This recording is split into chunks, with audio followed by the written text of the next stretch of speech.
देखो, आम लोगों की जो हेल्थ प्रोजेक्ट है, उसको भी आम आदमी पार्टी जो सो कॉल्ड है, वो अपना वेल्थ प्रोजेक्ट बना ले। जो गरीबों का हेल्थ प्रोजेक्ट है, उसको जो है वो ये लोग अपना वेल्थ प्रोजेक्ट बना ले, तो ये अपने आप में कई तरह के सवाल खड़ा करता है।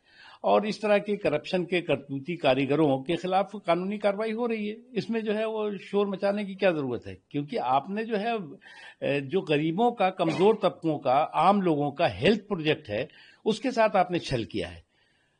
तो उस छल के खिलाफ जो है वो कानूनी बल के आधार पर कार्रवाई हो रही है भैया। देखो, चोर मचाए शोर।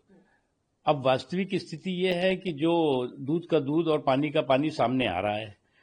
आपने जो है वो करप्शन के खिलाफ जो है वो सबसे महान क्रांतिकारी बनकर के निकले थे, और आज जो है वो सबसे बड़े करप्शन के कारीगर साबित हो रहे हैं। देखो, ये लोग अजीब लोग हैं, ये लोग अजीब लोग हैं।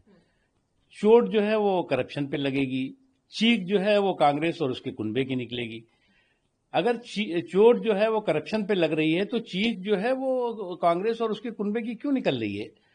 अरे भाई, जो सार्वजनिक जीवन में शुद्धता और शुचिता के लिए अगर कोई कानून आ रहा है या व्यवस्था बन रही है, तो उसका सबको स्वागत करना चाहिए। तो इससे तो एक चीज समझ में आती है कि कांग्रेस और उसके कुनबे का करप्शन के साथ कितना गहरा याराना है, मेड फॉर ईच अदर।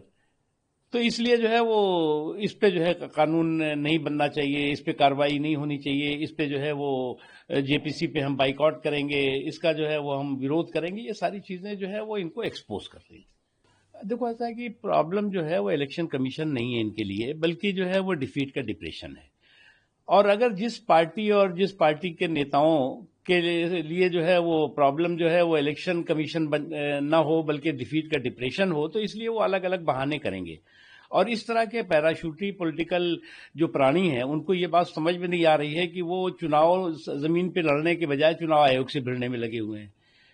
आप जो है वो लोगों के बीच में चुनाव लड़िए, चुनाव जो जनादेश मिले उसको आप स्वीकार करिए, लेकिन आप जो है वो आप जो है वो अपने हार की हताशा में जिस तरह का तमाशा करते हुए दिखाई पड़ रहे हैं, क्योंकि आपकी वो पार्टी है कांग्रेस पार्टी, या उसके जो और साथ के लोग होंगे, वो 6 दशकों तक जो है वो एक छत्र जो है वो राज करते रहे इस देश में। अब उनको ये बात हजम नहीं हो रही है कि देश की जनता ने उनके खिलाफ जनादेश दे करके इन तीन कार्यकाल से नरेंद्र मोदी जी के नेतृत्व में सुशासन का सफर कैसे आगे बढ़ रहा है। इनको तो लगता है तो या तो परिवार को पावर, नहीं तो दूसरों के लिए परेशानी का टावर खड़ा करो। उसमें जो है ये सफल हो नहीं रहे हैं। अब इनकी अभी तक की एक ही जो है वो सिद्धांत रहा है, एक ही फार्मूला रहा है कि या तो सरकार जो है वो डायनेस्टी की हो, या डेपुटेशन की हो, और या जो है वो डिक्टेशन की हो। तो अब वो ना तो डायनेस्टी की सरकार रह गई, ना तो डेपुटेशन वाली सरकार है, और ना ही इनको डिक्टेशन वाली सरकार है। बिना कांग्रेस और कुनबे के रिमोट और सपोर्ट के ये सरकार चल रही है, और ये बात इनको हजम नहीं हो रही है।